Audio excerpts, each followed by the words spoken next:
the Caprice is done. Got it painted black and turned it into a all-wheel drive Jeep. Oh, wait a second.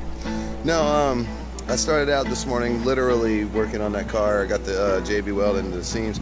Then this thing shows up, and we're doing a push bar with LED spots on the front, and we're doing a light bar, running all the wires and switches and all that jazz as well. So screw it.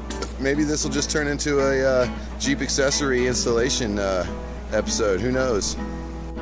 So the instructions are telling me to take out these tubular bolts right here and to remove the skid plate. We are going to apparently have to cut out some giveaway for the brackets for the brush guard. Alright, got the skid plate off by removing the plastic tabs that were holding this two sides on behind the front tires, and then I had 3 10mm bolts in the back, 3 10mm bolts in the front. Now apparently I'm gonna have to cut this mount out area over here and this one over here, and those bolts will not be going back in. I've got these things right here that came with the kit. You're gonna locate, where's it at? Okay, now where's my finger? There. You're gonna locate those square holes right there. Alright, on the back side of the what I call radiator cradle header mount, header panel. And you slide. This is terrible. Where's the damn hole now? You slide these things in so the nut hole lines up with that, and the bit part. Sorry, it's so close, folks. Where's my finger? Right here. It hits against the rear of that. So there's this bar that goes in all across here that's going to bolt into those now that support the brush guard. The thing I know a lot of people don't do is on these jobs is thread locker. So I like to use the blue Flexi thread locker on everything, and it just helps because there's a lot of road vibration that comes with these things. You can torque them down all you want. A little bit of thread locker goes a long way.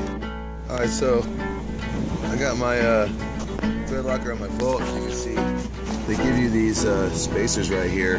There we go. They give you these spacers to go between here in order for the bar to clear the bottom of the bumper.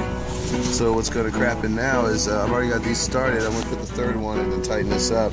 And I believe I'm only going to have to figure something out for the middle mount. I'm not sure yet, but I'll keep you guys posted and we'll see how it goes in.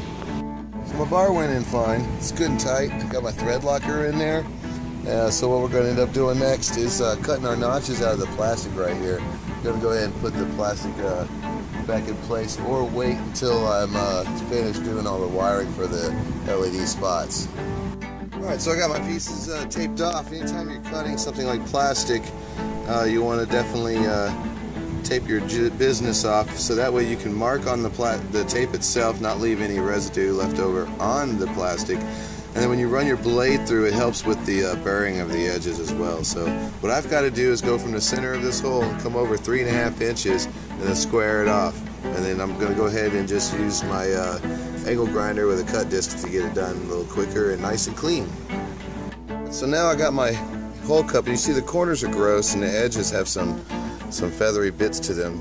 So what I'm going to do is take a big lighter and a nice sharp razor. I'm going to heat up this razor, and we're just going to go along the edge here with the hot razor and just clean these edges up and make it look as if somebody didn't just cut it with their teeth. Next thing we're going to do, what does that say? Nope. Other side. Next thing we're going to do, these brackets, hold up. These brackets bolt to the end of the bar here that we just installed. There it is. I'm sorry, I can't barely see. Right here with said hardware there. I do recommend Loctite as always due to the constant road vibration. Here we go. Put on my thread locker. Doing this through the camera. There we are. Well, that's a little much, but we'll get over it, won't we, folks? That lock washer doesn't go there. Turn this way. Put the washer on that away. I'm gonna stab this through the hole, Stuart. Anyone tell me what reference that is? Let's erect this tent. Stick it in the hole, Stuart. Anyhow, and then yeah, so our hardware goes in there. Put this washer with the lock washer and the nut on the back side, tighten it down. I'm not going to tighten her down all the way. Leave her some loose so I can do the other side. So when I put the bar on, I can adjust the bar itself. And then we're going to move on to LED lights instead of these fog lights. Alright, now that I got both sides in, let's go get a bar and try to get it mocked into place, see how it looks. I got the bar on, but it's still loose because, as you can see, these guys are going to just block the fog lights entirely. So what I'm going to do is go ahead and remove these out of there for aesthetic purposes. To be honest with you, just give it another spot for airflow to flow through, because we are mounting two LED spots inside the bull bar right here on the front, and these are just completely unnecessary. Alright, so to get the bumper, you got a couple of plastic pull tabs that are underneath, and you've got one right here as well that you got to pull out. Then you remove 1, 2, 3 7mm bolts. Once you do that, this piece of inner fender well will flap around real easy. It'll move out of your way, and you have another 7mm. Where does it go? That's going to be right here in the bottom of this fender mount there. Now, this bumper just goes straight out in order to remove. You'll see. I said the front bumper, once you get those stuff off, just pulls forward. These tabs are holding into the grill right here all the way across. You can put your hand firmly on the grill while pulling out and work them off. You will have to unplug your turn signal from here to there in order for it to drop, as well as the one from here to here for it to drop. This harness is for your fog lights that are right here and here. What we're going to do now is go ahead and completely remove the harness from the bumper here, as well as the fog lights, because we're going to reuse that in order to run the power up and through the brush guard or push bar, whatever you want to call it, in order to run our LED lights on the same switch as the factory switch as these fog lights here. So, I got my pieces here. As you can see, it's just like a pinch, two little pinch clips on each, little pinches on each side here. You do each black piece individually, and as you push forward and the fog light comes out. I'm going to toss this in the back in case they ever want to put them back in. The push bar's on. A little too shabby. To me, it could fit a little tighter, Jeep. This is also a thing. So y'all see that? Can y'all see that Billy Bad shake? And they send you this bracket right here, and I can only imagine. It says you're supposed to use the existing holes of your license plate, but this is license plate holes. This bracket does not fit, and I'm assuming they want you to drill out this little rivet right here in order to use hardware. Make sure this is not just a cap. Yeah. So anyways, what I'm going to do is drill out the rivet. Oh, and also by lining this up, I discovered that it's off-centered. The push bar itself is off-centered by 1/2 inch, so that's no problem. I can straighten that out. But I'm going to put this bracket in here to the bumper using self-tappers where the license plate holes were. I hate to add more holes to it, but this thing is so shaky, and I just can't do a half-ass installation because we got lights going on this thing, and I imagine it's going to need to take a few bumps and scrapes. Well then, it's done. It was a little bit rough with the self-tappers, but with that bracket in, I like it a lot better. It's a lot sturdier. I still wouldn't hit nothing with it, but definitely looks cool, and it's not shaking around all over the place. So let's move on to these lights. I use these holes right here. So you see they go all the way through as my mounting points, but I need to go get some fender washers and bend them to the shape in here so I can so that they'll hold in place. I love to have this little access hole here, but I've just got the wires twisted together to the factory harness just for shits and giggles to see if it's going to work. So I got my lights on, or I got the client's lights on. Come in here and pull the switch.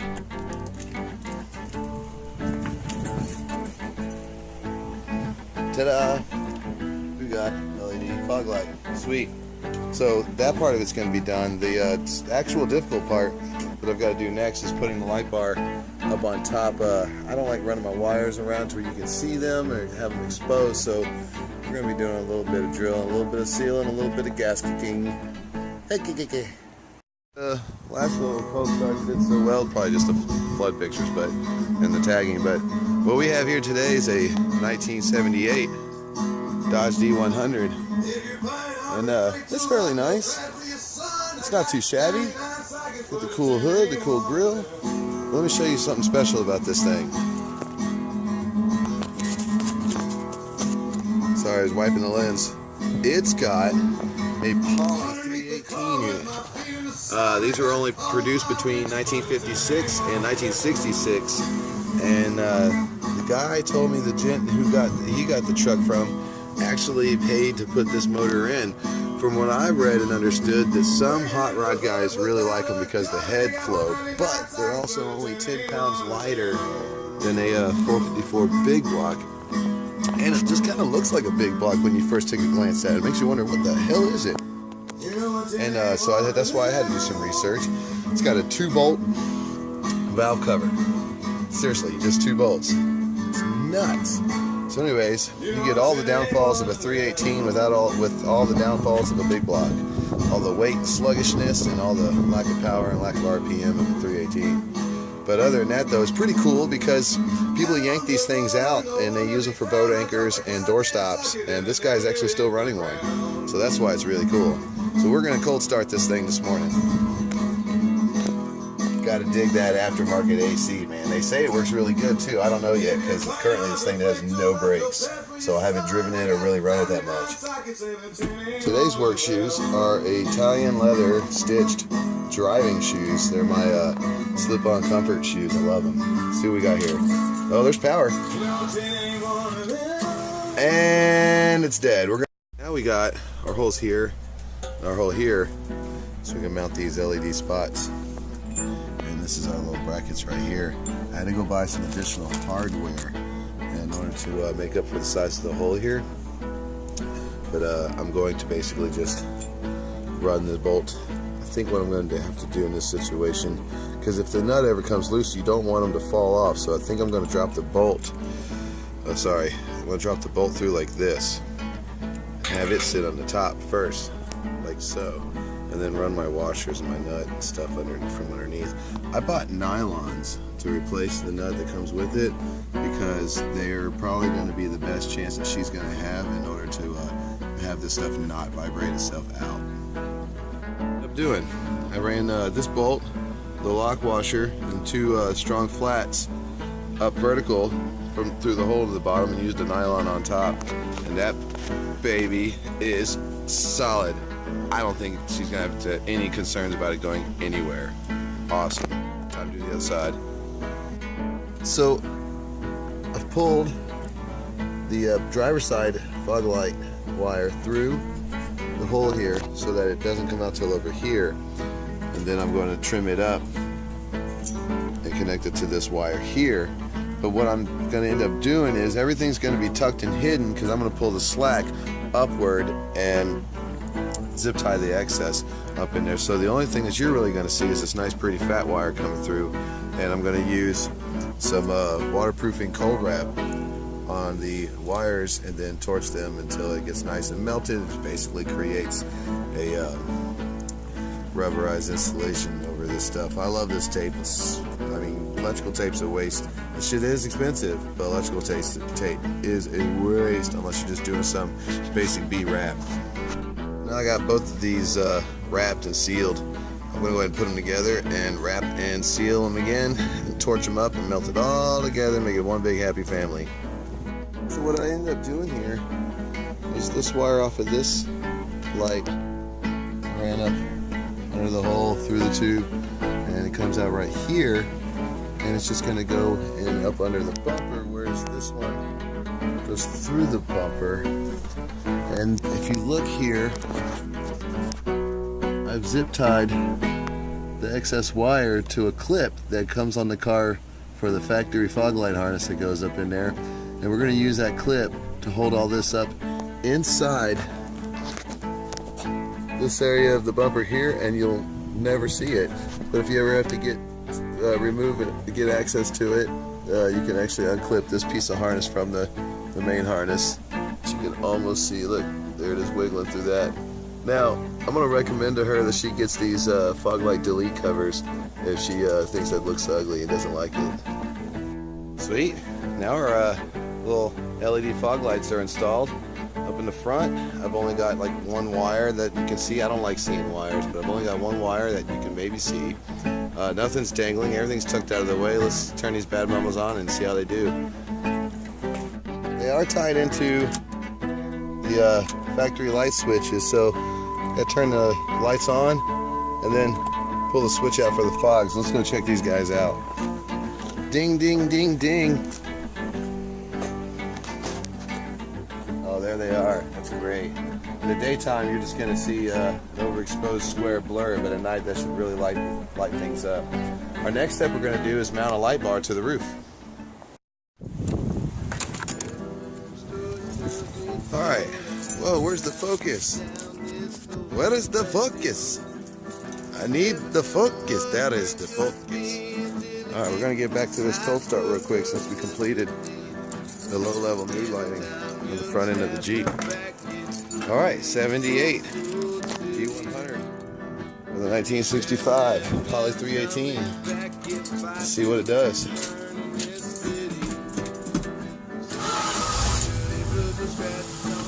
Oh, it started up and stopped. Oh, it is such a cold-natured beast.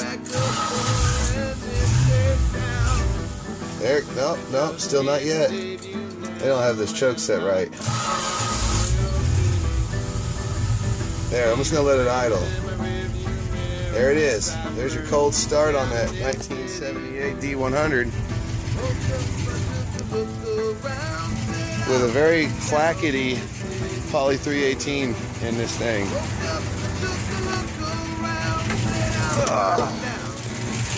Oh, listen to that valve tick tick. If the valve tick could tick tock tick tock, how much tick tock tick tock could a valve tick tick tock tick tock? I don't know.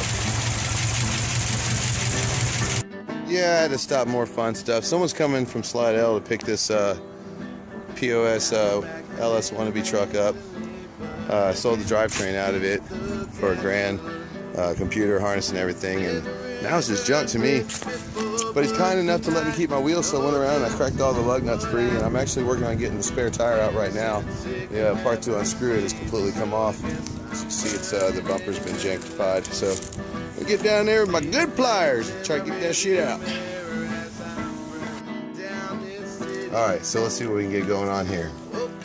I doubt it'll start on this little Chevy battery. It takes a bigger battery than this to get it going. Oh yeah. Yeah, I don't know what it is, man. I've had 3 Mopars here on this little YouTube show of mine, and not a single damn one of them can hold a charge. I mean, not a single one of them can hold a charge for some reason. It's so frustrating. I wonder this stupid thing wouldn't start. Look here. I have not done anything to the wiring yet. See this big old thick copper wire? That's house wire, man. And look, and it comes down to this junction. Oh, look at this stupid thing. You're supposed to not screw everything down, the wires. It's supposed to connect one wire to another. I've been told that this is house wire stuff. And then all the harness is just a big wire that goes into it. No wonder this turd won't start. Dude, I'm surprised this thing hasn't burnt down to the ground yet. I've been finding more janky crap about this Ram Charger every time I touch it and get into it. Jeez. Alright, what we have here is a 4-door 1972 Buick LeSabre that's been in one of my previous videos. And we're going to do a cold start on it. I got the charger's been charging up on it all day. Got the old Buick 350 distributor in the front. I'm going to put a timing chain and a paint job on this thing and clean up the inside here. Make it look a whole lot better than it does right now. So let's see what we can do here. Alright, so I'm not going to lie, I think this thing's just going to fire right up. And it sure did. Look at that. See the interior? It's in really great shape. Oh, this thing's so cold and tired. It's so cold and tired. Sure is cold and tired. But back on the Caprice because the 51-inch light bar she bought doesn't fit her car, so we're waiting for her to get off of work so we can go pick one up that does fit. So I came back over here and I sanded this down. This is the JB Weld putty that I had mixed and put in, and I love it. I just got done sanding it down to where I can feel comfortable putting a thin coat of, let's see, I'm going to do Bondo glass first and then try to fill in the excess amounts there, and then we'll be sanding that back. So I just applied my first Bondo glass ever in my entire life. So I'm going to sand that down, and then after that it's going to be skim coated with actual Bondo. This, I guess I should put Bondo glass on it first, or should I just go straight to the Bondo? I'm not sure, because the JB Weld did a pretty damn good job. I might just go straight to the Bondo on that one. So I'm sanding down the first bits of the Bondo glass right now, and it seems to be coming out pretty good. With the Bondo glass, I'm going to sand it down definitely lower than what you would do, because I actually want to top coat with Bondo itself and get it sanded down. That's all I'm really going to do for this video, because I've got a lot of stuff to get caught up on, and I know this video has been kind of just jumping around all over the place, so I'm going to have to end it here, guys. So on that note, love what you do. I'll see y'all next time. 3, 4. 20 minutes of nothing is 20 minutes of nothing. You just wasted your life watching 20 minutes of nothing. It's not smoking crack, but you can't get it back. You just wasted your life watching 20 minutes of nothing. Thought it was something, my 20 minutes of nothing. It'll prove your life, my 20 minutes of nothing. In the comments below,